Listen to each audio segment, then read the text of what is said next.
Puji nama Tuhan. Pada tanggal 26 Desember 2004. Ada satu kejadian sangat memilukan. Saudara ingat ada kejadian apa itu? 26 Desember, satu hari setelah Natal. Tsunami. Dan kita yang paling banyak menderita. 230.000 manusia. Ya, semua mengalami kematian yang mengerikan di gulung ombak tsunami. Tinggi 17 meter. 17 meter itu 2,5 kalinya ini saudara ya. 3 kalinya ini. Ini cuma 5,5-6 meter. Saudara bayangkan seperti semut yang dihabiskan oleh ya gelombang itu saudara. Tetapi yang saya mau sampaikan pada saudara, Indonesia paling menderita. 200 dari 230 ribu itu 160 ribu. Aceh dan Nias. This is a wake up call buat kita. Tapi ada satu pantai yang sama sekali tidak ada korban. Dan sebuah desa. Desa Maikau. Maikau Beach di Pulau Phuket di Thailand. Ada seorang gadis kecil bernama Tilly Smith. Gadis ini berusia 10 tahun. Baru 2 minggu yang lalu guru geografi, guru ilmu bumi memberitahu. Kalau laut itu mundur ke belakang. Itu sangat berbahaya karena akan ada tsunami. Pada waktu itu semua orang sedang menikmati indahnya pantai itu. Mendadak gadis kecil dia melihat laut mundur ke belakang. Dia berkata pada papanya, Papa, beritahu semua orang keluar daripada pantai ini. Berbahaya, berbahaya. Akan ada tsunami. Papanya rupanya Cooper, saudaraku, kurang pergaulan juga. What's that? They will all die. Pada saat itu, dia mengambil keputusan. Kalau dia memberitahu penjaga pantai. Dan orang-orang itu diselamatkan dari pantai. Tidak terjadi apa-apa. Paling dia dimaki-maki, dipermalukan. Tapi kalau benar.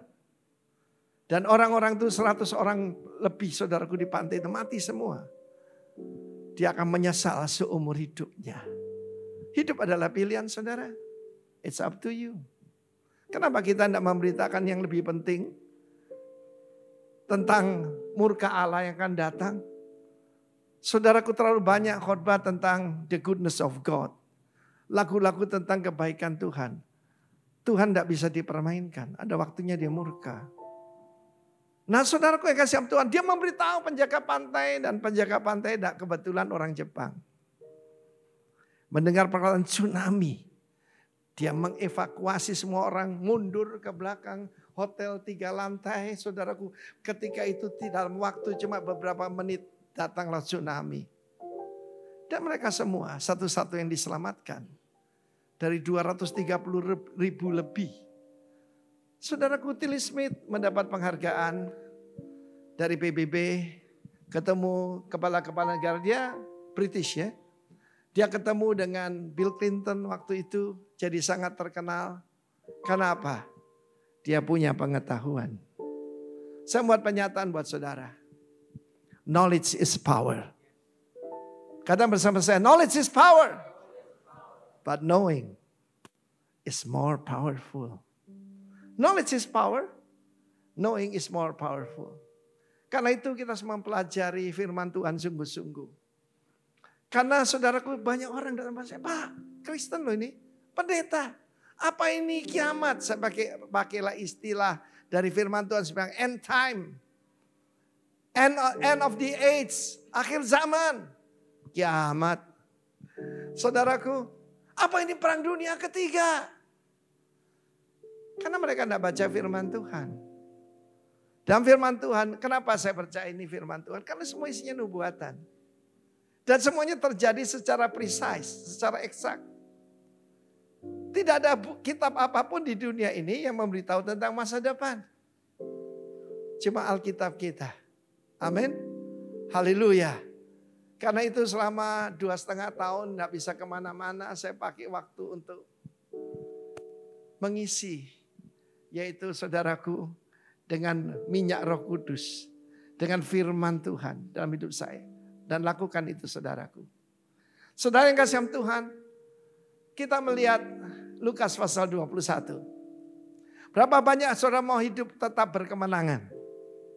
Let me see your hand. Oke. Saya mengajarkan pada saudara selama berpuluh-puluh tahun ini. Pertama, know your God. Kenalilah Allahmu. Karena knowing is more powerful.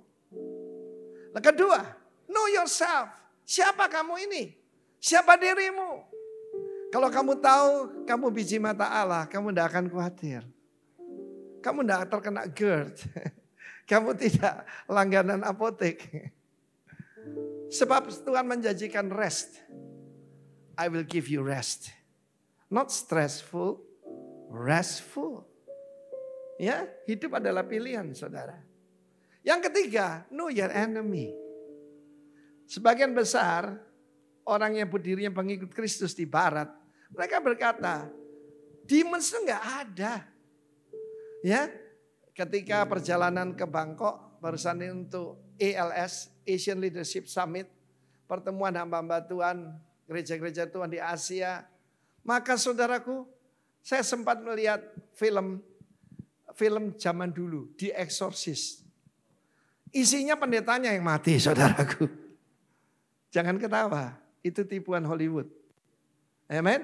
Terus ada lagi waktu perjalanan ke Amerika, karena saya tukang ngusir setan, setiap orang percaya adalah pengusir setan. Amen. Cast out demon, heal the sick. Ya, cleanse the leper and raise the dead. Itu perintah Tuhan. Amin. Haleluya. Saya melihat The Pope's Exorcist. Itu tambah aneh lagi saudaraku.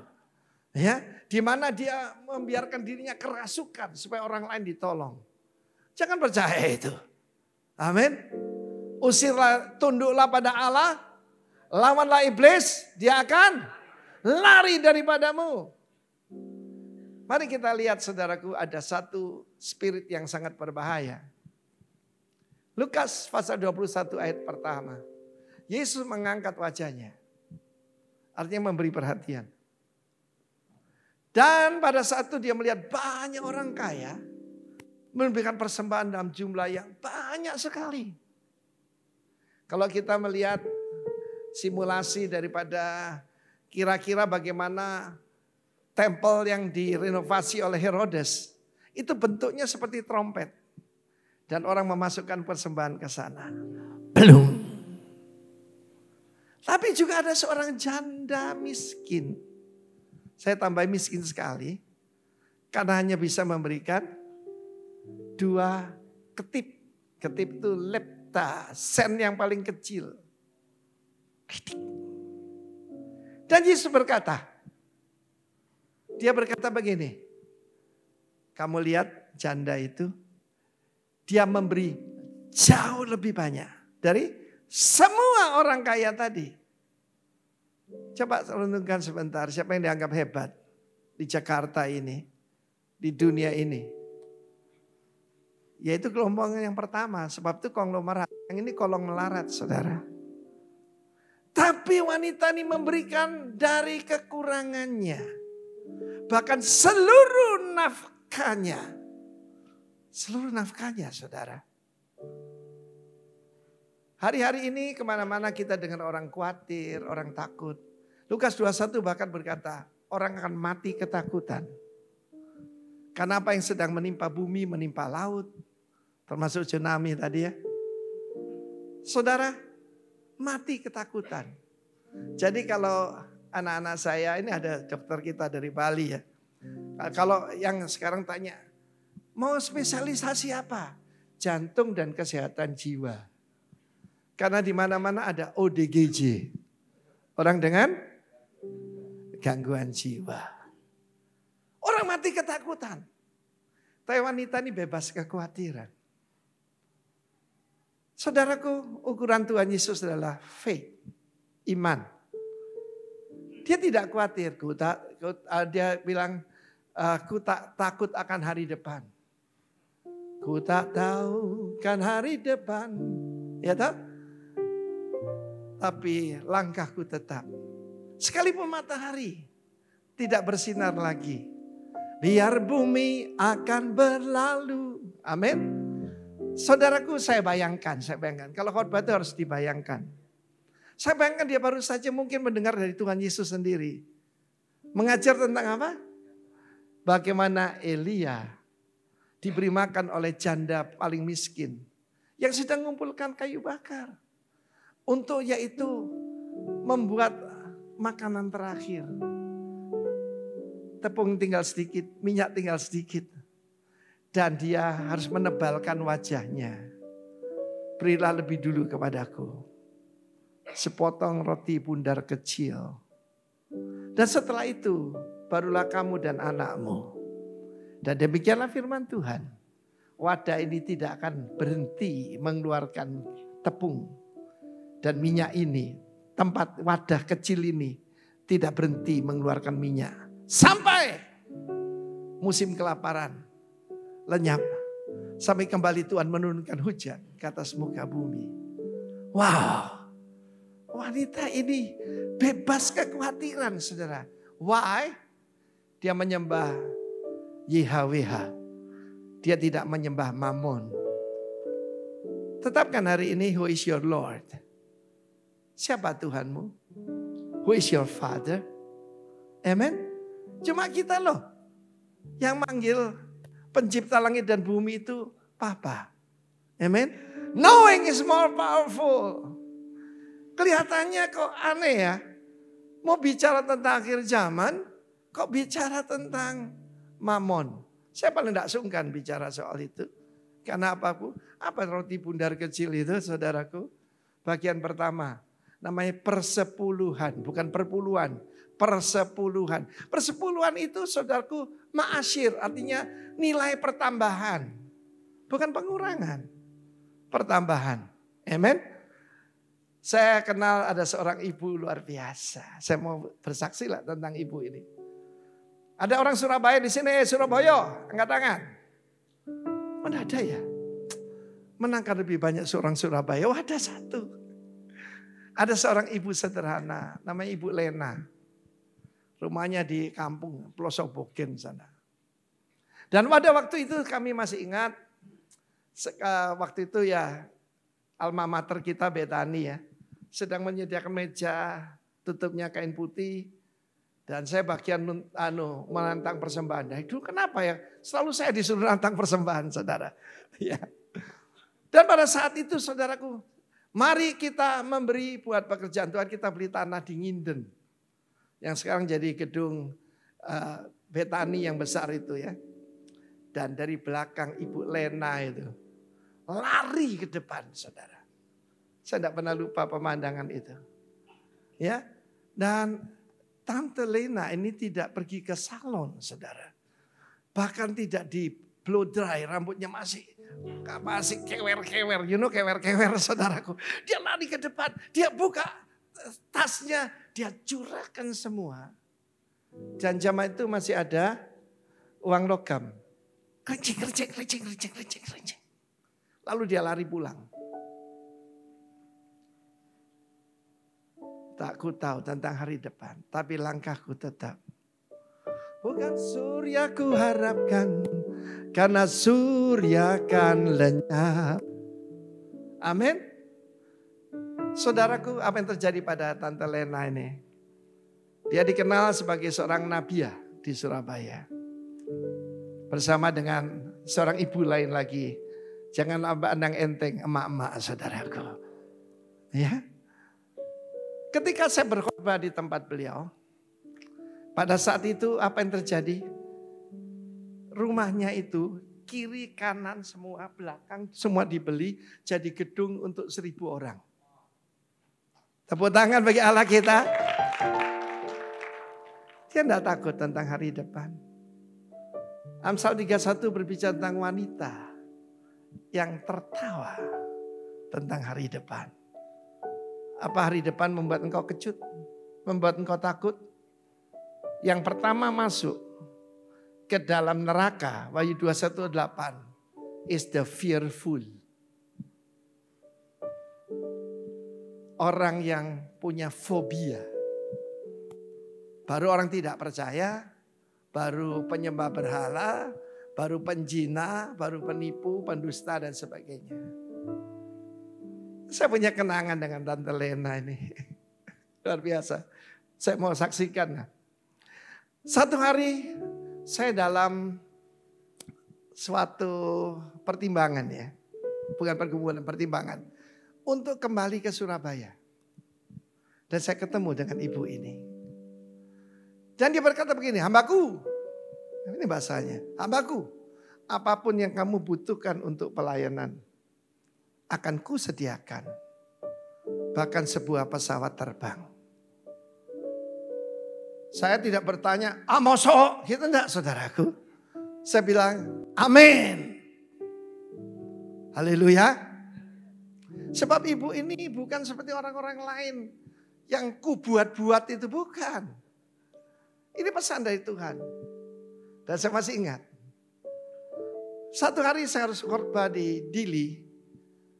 Timur-Timur waktu itu, belum jadi Timor Leste. Dan besoknya harus berkhotbah di Kupang. Dalam sebuah kebangunan rohani. Dan saya dalam keadaan sakit berat. Saya dalam keadaan flu berat. Istri saya tidak ikut waktu itu. Sampai di sana diberitahu, Pak, tidak ada kendaraan, tidak ada pesawat. Untuk yaitu ke Kupang. Bapak harus naik mobil 12 jam. Atau naik yaitu kapal 24 jam. Kalau 24 jam ya saya buyar semua. Saat itu saudaraku, kan kita boleh minta apa saja. Saya berlutut. Saya bilang badan saya lemah. Bapak kalau boleh. Ya doa, kalau saya doa itu doa ngemis saudaraku. Bukan yes oh. Ya kayak orang Amerika tuh. I claim your promise. Enggak gitu saudara. Bapak kalau boleh kita ngadepi raja loh saudara. Saya minta pesawat. Saya berkhotbah dalam keadaan flu berat saudara. Mendadak manajer Merpati Airlines waktu itu lari ke depan. Pak Arifin aneh ini. Ada pesawat tanpa jadwal. Ada di bandara Komoro. Besok Bapak ojo tepuk tangan di situ. Besok Bapak satu-satunya penumpang. Haleluya. Belum. Kan ada janji. Kan tidak untuk gagah-gagahan. Ya toh. Saudara, pada saat itu saya padahal sudah bersedia naik mobil ya. Sudah saya ngorok di sana sambil doa syafaat kan. Rock gitu. Besoknya ketika saya sampai di bandara. Tidak ada satu orang di situ. Tidak ada satu security. Tidak ada cleaning service. Bahkan anjing pun tidak ada. Saya sendirian. Sehingga saudaraku itu karcis tidak disobek. Karena saya cuma sendiri saudara. Saya masih ingat. Itu Fokker 27 yang baling-baling tuh ya. Tapi kan pesawat. Daripada 12 jam, 24 jam. Kursi yang depan saya ke belakang ke depan. Kaki tak angkat. Sorry. Sambil teriak. Kamsia Yesus. Nah sekarang boleh tepuk tangan. Kamu ketinggalan. Knowing is more powerful. Amen. Tapi kita lihat bagaimana Tilly Smith menyelamatkan 100 lebih jiwa. Bagaimana dengan kita? Kita mengenal Tuhan Yesus. Kita punya berita terbesar di dunia. Selanjutnya kemudian kita lihat bagaimana orang mengagumi Bait Allah yang direnovasi oleh Herodes. Oh saudaraku, bangunnya puluhan tahun. Mereka mengagumi batu-batu yang ada di sana. Ikuti saya Lukas 21. Dan juga saudaraku semua yang ada di sana. Saudara tahu itu bangunan paling megah dan paling mahal di dunia saat itu. Dan pada saat itu apa yang terjadi saudaraku? Yesus mengatakan kamu lihat batu-batu ini. Tidak ada satu pun akan tertumpuk di atas yang lain. Segala yang kamu lihat. Segala yang kita bisa pegang akan hilang. Amin. Loh benar saudara. Dan itu terjadi yaitu kurang lebih 40 tahun kemudian, tahun 70 Masehi. Sudah dinubuatkan dalam Daniel pasal 9, seorang hamba, yaitu Jenderal Titus yang akhirnya jadi kaisar, membakar habis bait Allah. Sebab itu ada emas. Itu masuk ke celah-celahnya, digulingkan semua. Saudara tinggal lihat puing-puingnya. Saya seorang insinyur teknik sipil, saudara ya. Dan saya melihat cuma tembok penahannya, itu beratnya 500 ton. Tidak main-main saudaraku, bangunan yang sangat megah. Tidak satu batu tertumbuk di atas yang lain, rata tanah saudara. Sebab Yesus tidak datang bawa agama ataupun agama baru. The good news is the King himself and his kingdom. Tepuk tangan buat Allah kita ya. Lalu murid-murid bertanya 3 pertanyaan yang jadi pertanyaan banyak orang termasuk kita hari ini. Kalau dalam Matius 24 lengkap. When it will happen. Kapan itu akan terjadi. Kedua, apakah tanda kedatanganmu? Yang kedua, apa tanda kedatanganmu? Dan yang ketiga, apa ini akhir daripada zaman? Kapan akhir zaman? And when is the end? Lukas 21 dan Matius 24, Markus 13 menjelaskan semuanya. Know the word of God. Kenalilah firman Allah saudara. Mau hidup berkemenangan pertama, jangan nyembah mamon. Jangan mengagumi yaitu yang dikagumi oleh dunia ini. Sebab segala sesuatu yang berasal dari dunia, keinginan mata, keinginan daging dan gangguan hidup tidak berasal dari Bapa di sorga. Amen. Saya pernah sampaikan ini beberapa bulan yang lalu dan saya harus sering ceritakan bahaya di depan kita. Dalam Lukas 21 tercatat semua itu ada 5P. Pertama adalah penyesatan. Akan banyak orang berkata akulah dia. Dan menyesatkan banyak orang. Akan banyak orang mengaku dia adalah Mesias yang ditunggu-tunggu itu. Beberapa rabi, bahkan pendeta atau siapapun. Ya, jangan percaya. Kalau dia ada di gurun atau dia ada dalam bilik, jangan kamu percaya. Bagaimana membedakan yang palsu dengan asli? Kenalilah yang asli. Teman saya bagian valuta asing. Ya saudaraku, dengan alat tidak bisa. Tapi yang terlatih bisa tahu. Dia cuma disuruh memegang US dollar. Ya, dan juga euro yang asli dipegang-pegang terus sampai benar-benar mengenali. Kalau dulu ya orang pakai arloji Rolex palsu, ada namanya saudaraku KW1. Oh itu bagus. Sekarang tidak bisa lagi dibedakan. Namanya super clone. Bahkan mesinnya pun sama. Aspal, asli tapi palsu. Banyak orang mengaku Mesias. Yesus palsu. Hamba Tuhan palsu. Kenalilah dari buahnya. Amen. Haleluya. Yang kedua, penganiayaan. Saudara, dengarkan. Di mana-mana ada uprising. Firman Allah mengatakan akan ada perang, deru perang, dan commotion. Bahasa aslinya. Uprising. Di mana-mana saudara-saudara lihat itu. Ya, bahkan di London, di Paris, Washington DC, di mana New York terutama saudaraku. Ya, nah saudaraku mereka berkata, from the river to the sea, from the river to the sea. From the river to the sea itu maksudnya sungai Yordan. Bangsa Yahudi dibuang ke laut. Tidak boleh ada sisanya. Saudara, tetapi mungkin kalau orang Israel mesti jawab from the river to the river. Sebab janji Tuhan untuk orang Israel adalah dari sungai Nil sampai sungai Efrat di Syria. Haleluya. Bukan Israel yang kecil sekarang ini. Tapi sekarang ada yang lebih mengerikan.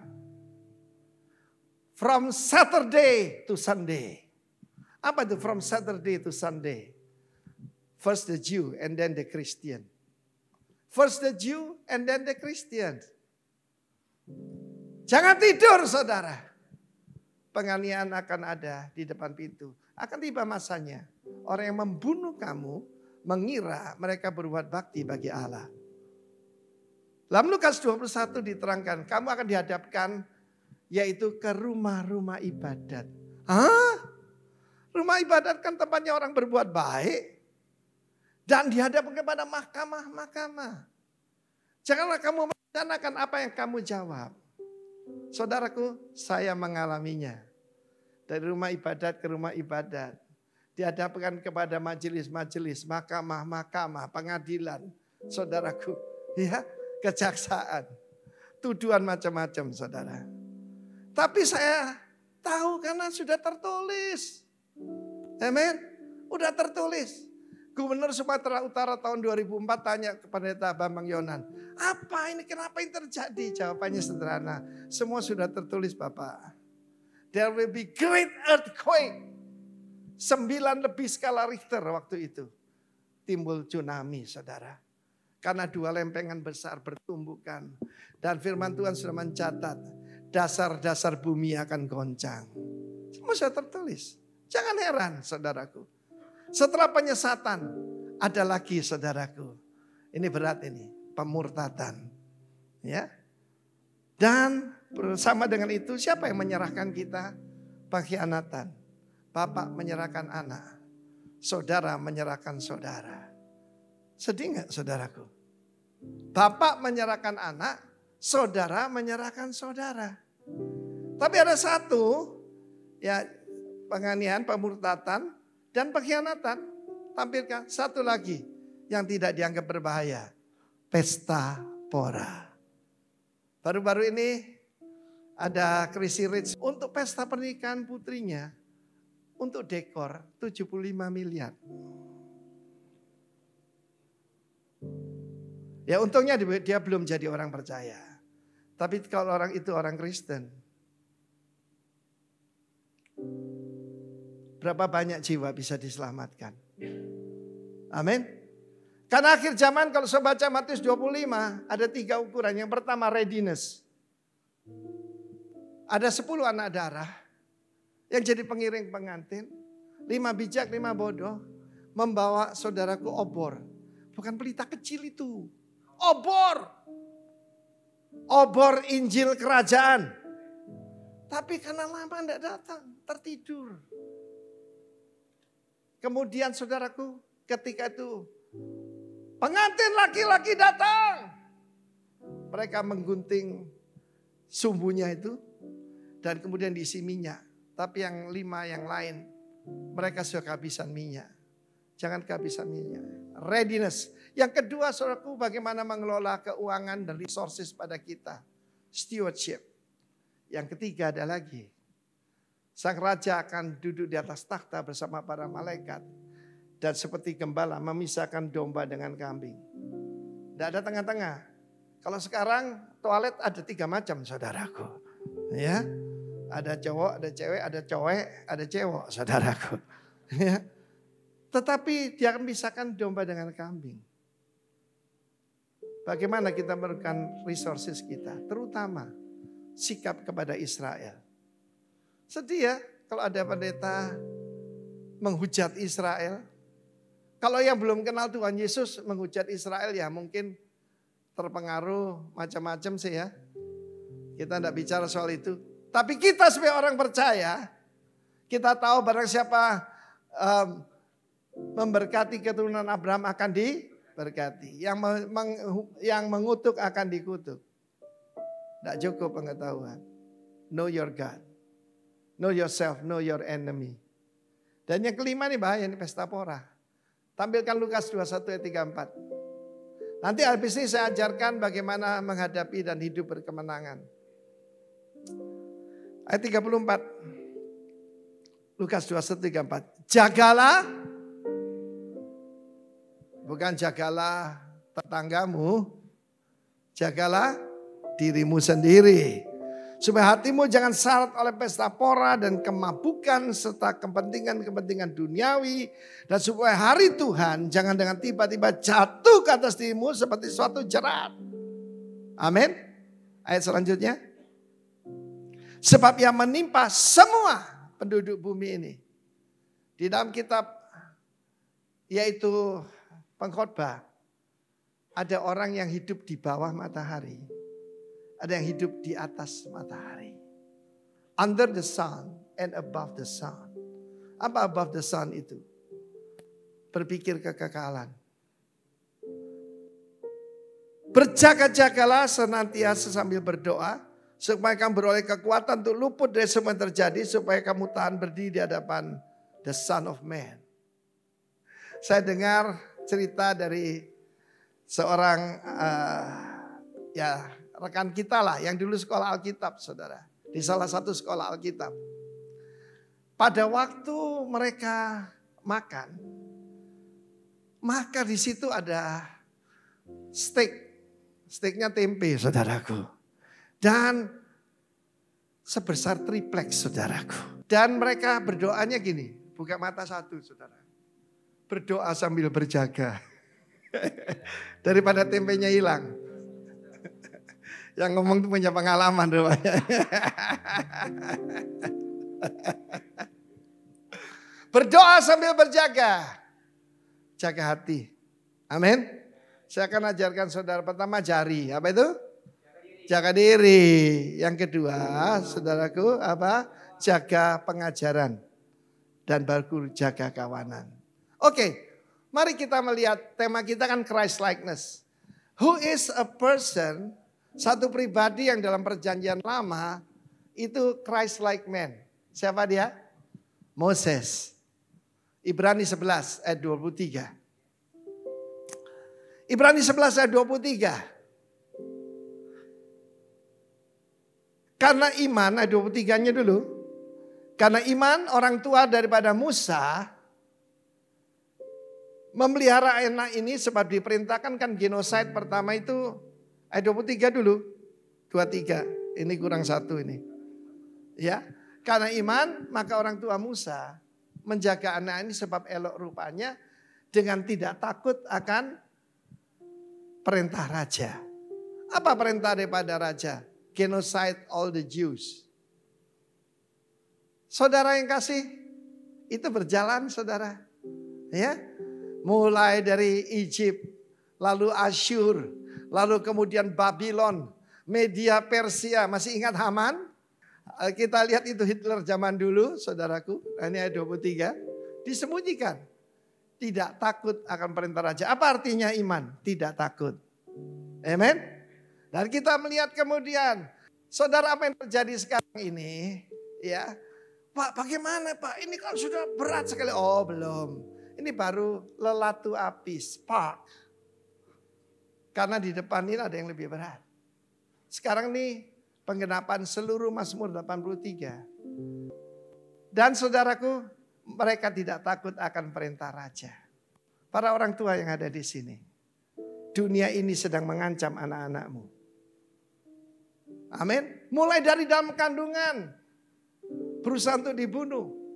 Siapa tahu yang di dalamnya itu anak ini akan jadi jenderal yang memuliakan Allah. Akan jadi hamba Tuhan yang luar biasa.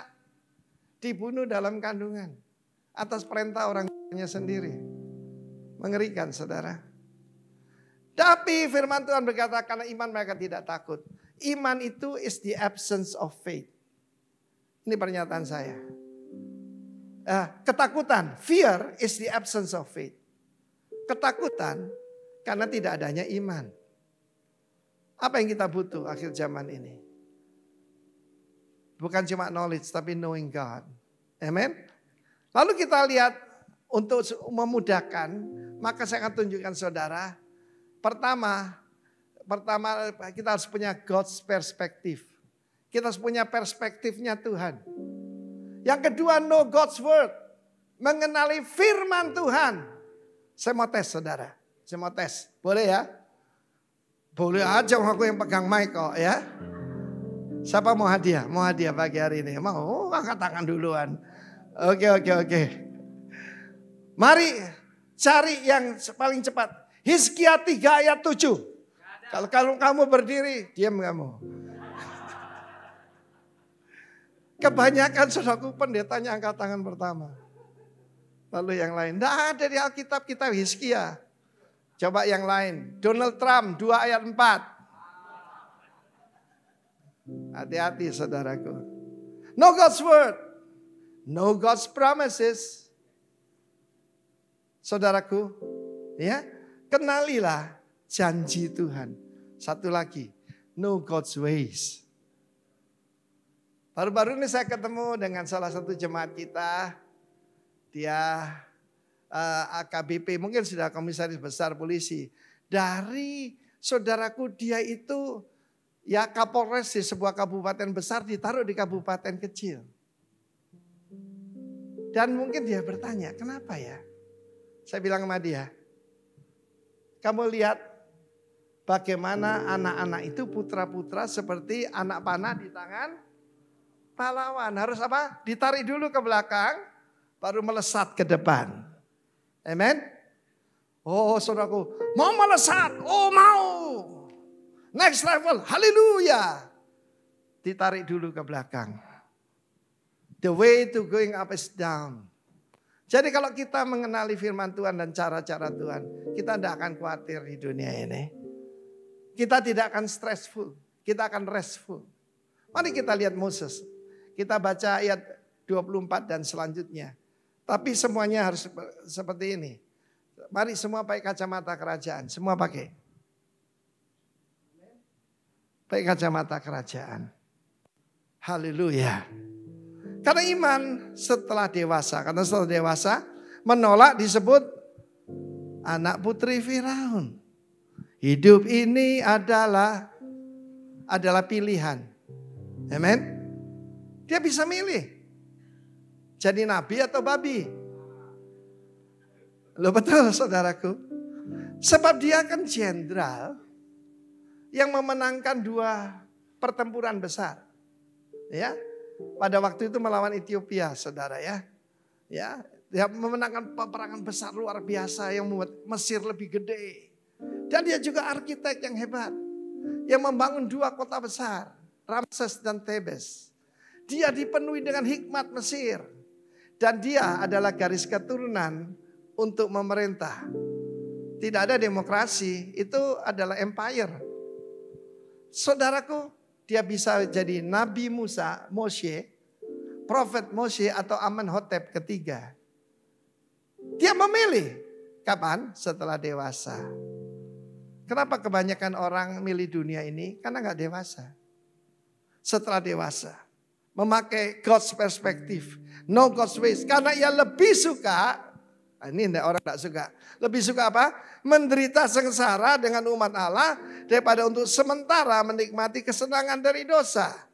Ia menganggap. Katakan menganggap. Penghinaan karena Kristus sebagai kekayaan yang jauh lebih besar. Semua harta Mesir. Sebab pandangannya diarahkan kepada reward. Kepada pahala. 27. Karena iman, maka ia telah meninggalkan Mesir. Dengan tidak takut akan murka raja. Kalau tadi perintah raja, ini murka raja. Ia bertahan sama seperti yang melihat apa yang tidak kelihatan. Kurang jelas kita baca bahasa Inggris. By faith, he forsook Egypt. Not fearing the wrath of God. Ingat saya sampaikan tadi, fear itu adalah the absence of faith. For he endured as seeing him who is invisible. Saya sudah sampaikan pada saudara bulan yang lalu. Tipe nabi palsu, Yuval Noah Harari. Dia berkata semua yang tidak kelihatan itu tidak ada. Ya manusia ini cuma raga ini aja. Artinya apa? Robot dengan manusia sederajat saudara. Kita dengan binatang aja gak sederajat. Mana ada saudara pernah lihat anjing menyembah bulan? Tidak pernah ada? Atau saudaraku menyembah manusia, tidak ada. Anjingku sayang sama saya, tapi tidak menyembah saudara. Yuval Noah Harari saudaraku. Betul-betul saudaraku. Dia bilang semua yang namanya soul spirit itu tidak ada katanya. Tidak ada juga God in the sky yang tidak kelihatan. Dia Yahudi loh saudara. Ini gambaran seperti binatang yang keluar dari dalam bumi. Bumi itu Eretz. So perhatikan di sana. Bagaimana dia keluarkan buku Homo Deus. Siapa Allah itu? Siapa Tuhan itu? Kita ini katanya. Ini penghujat besar saudara. Dan dia punya suami. Saya nggak salah dengar.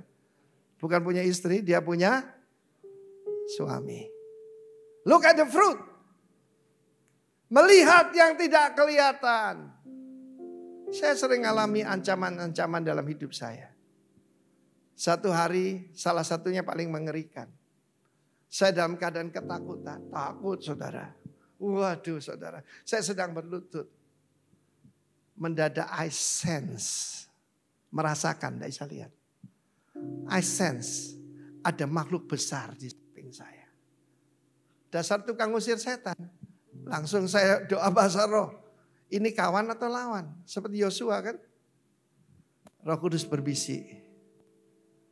Itu pengawalmu. Saya pergi ke institusi itu gak usah sebut, mengerikan. Saya disuruh duduk, saya tarik kursi samping saya. Saya bilang kepada pengawal duduk situ. Dan itu bukan lagi Timotius Arifin. Kalau saya mungkin maaf, mungkin sudah pipis di celana saudara. Mungkin sudah ketakutan. Tapi hari itu, saya tidak mengenali diri saya sendiri. Sebab ada backing gede saudaraku. Di samping saya. Bukan Tuhan ya, salah satu pengawalnya, malaikat paling kecil. Tapi rasanya itu nyundul plafon saudara. Saya bersaksi pada saudara. Mau berkemenangan melihat dia yang tidak kelihatan. Ayat 28, imannya menular. Karena iman maka ia mengadakan Paskah dan pemercikan darah supaya pembinasa putra-putra sulung jangan menyentuh mereka. The destroyer akan datang. Bagaimana menghadapinya? Disuruh nyembelih anak domba yang berumur 1 tahun. Yang mungkin tadinya dipeluk-peluk tidur bersama mereka. Harus disembelih. Lalu suruh menghadapinya pakai apa? Ini lebih berbahaya dari nuklir. Dikasih darah. Katakan darah. Dan itu lewat saudara. Saya suka cerita hal semacam ini karena saya ngalami sendiri. Kenapa Pak? Kok kelihatannya berani? Kelihatannya ya. Because I know God. Satu hari saudaraku saya dimaki-maki oleh komandan salah satu instansi gitu. Ini zaman dulu ya, tahun 86. Dan dia mengancam saya. Ku hancurkan rumah kau. Aku akan ratakan rumah kamu. Dia sebutkan tanggalnya. Nah saya mau siapa ngadepi gitu. I have nobody, I have no money, I have no connection. But I have God. I have promises. Yang menyentuh biji mataku. Ini saya lakukan saudara. Saya tidak memberitahu siapa-siapa. Saya berdoa di depan pintu rumah saya. Tempat persekutuan yang akan dihancurkan itu. Saya kasih minyak. Gambaran daripada darah itu. Dan kalau saya lihat dari sana itu huruf Taf. Aksara terakhir Hebrew ya. Kalau zaman dulu itu cross gini loh. Signature. Tapi yang huruf baru seperti itu. Dan sungguh mereka datang saudara. Rombongan besar saudara. Bawa alat penghancur.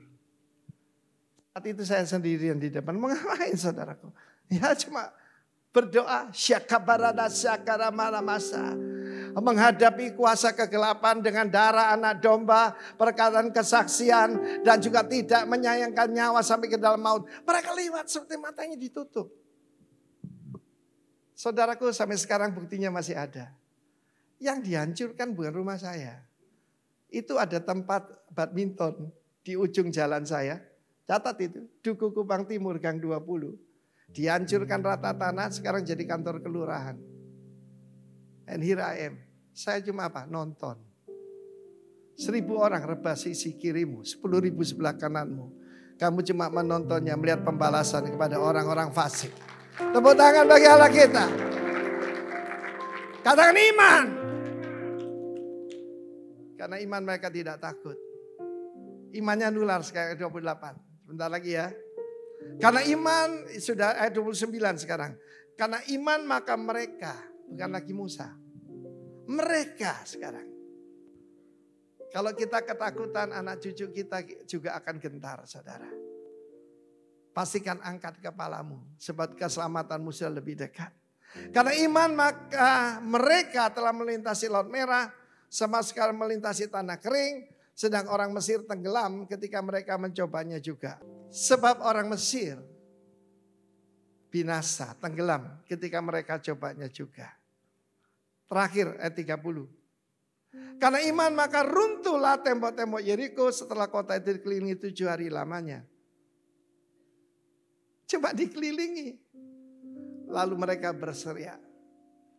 Karena itu saudaraku, ada orang tanya, Pak, kalau haleluya kok kerasa gini? Haleluya, biar kaget. Oh?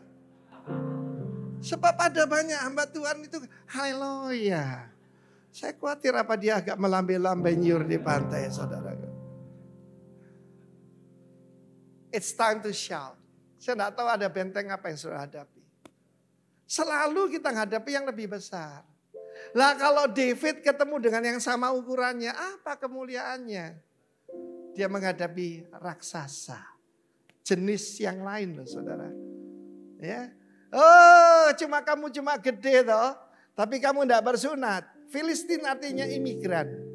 Aku pemilik tanah ini, kamu imigran. Dia cuma ambil 5 batu. Oh jangan dirohanikan, itu anugerah. Bukan, sebab dia saudaraku, dia naik ke atas, saya bayangkan dia naik ke atas bukit dan dia hitung. Jirolupatmo. Ada 5 raksasa, ku habisin semua. Kalau orang Hokkien bilang hampalang sapsai. Kita sikat semuanya. Oke saudaraku, jadi pertama-tama know God's perspective. Dihina itu kekayaan. Oh luar biasa saudaraku ya. Dihina itu kekayaan. Saya ingat saya rindu sekali cerita pada saudara apa yang saya alami. Satu hari ada seorang teman saya. Lulus sama-sama dari ITS. Dan saya dengar dia stres berat. Lalu dia pergi kepada terkun. Dokter dukun, saudaraku, terkun. Ya. Dokter dukun, saudaraku. Giginya dijabutin hampir ompong, saudara. Tambah stres, saudara ya. Bukan cuma itu, ketika saya sampai sana, saya sampai firman Tuhan. Tapi dia berasal dari satu kelompok yang tidak baca Alkitab, saudara. Ketika saya kasih Alkitab pada dia, saya doakan, oh senang sekali. Tapi istrinya dari Pulau Garam, saudara. Dia bawa pisau. Tuh ditampes katanya, marah saudaraku. Suaminya didoakan, suaminya orang Bali saudara ya, teman saya. Suami didoakan, dilayani, mak saya diakan pisau saudara. Tetapi di situ saya tahu penghinaan karena Kristus, kekayaan yang lebih besar. Saya tetap berdoa buat dia. Satu hari dia ketok rumah saya. Yang tahu ditompes tadi saudaraku. Dan ibu itu berkata, Arifin, sorry ya Arifin. Oh enggak apa-apa, saya bilang silakan duduk. Dan Tuhan dalam kemurahannya, saya tumpang tangan langsung penuh Roh Kudus saudaraku. Dibaptis saja belum, saya langsung penuh Roh Kudus. Tepuk tangan buat Allah kita, sekarang waktunya untuk bangkit berdiri. Tepuk tangan yang paling meriah. Minta iman, minta kebenaran. Haleluya, tepuk tangan yang meriah buat Tuhan. Biar bumi akan berlalu, biar bulan tak bercahaya lagi, biar akan bergoncang, matahari tak bersinar lagi. Tetapi Tuhan Yesusku tak pernah ingkar janji, semua yang difirmankannya pasti digenapi. Biar bumi akan berlalu, umat Tuhan bersukacitalah karena janjinya. Biar langit akan bergoncang, matahari tak bersinar lagi, tetapi Tuhan Yesusku tak pernah ingkar janji, semua yang difirmankannya pasti akan digenapi.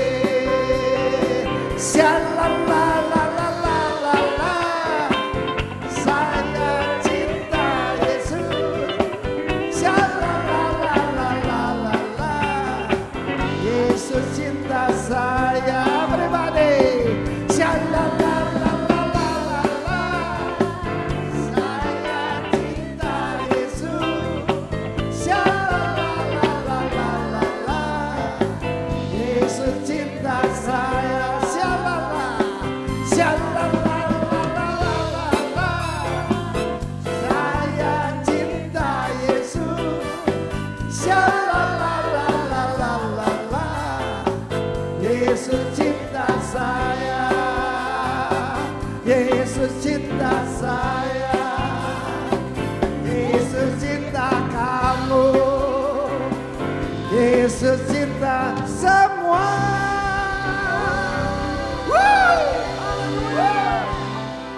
Haleluya.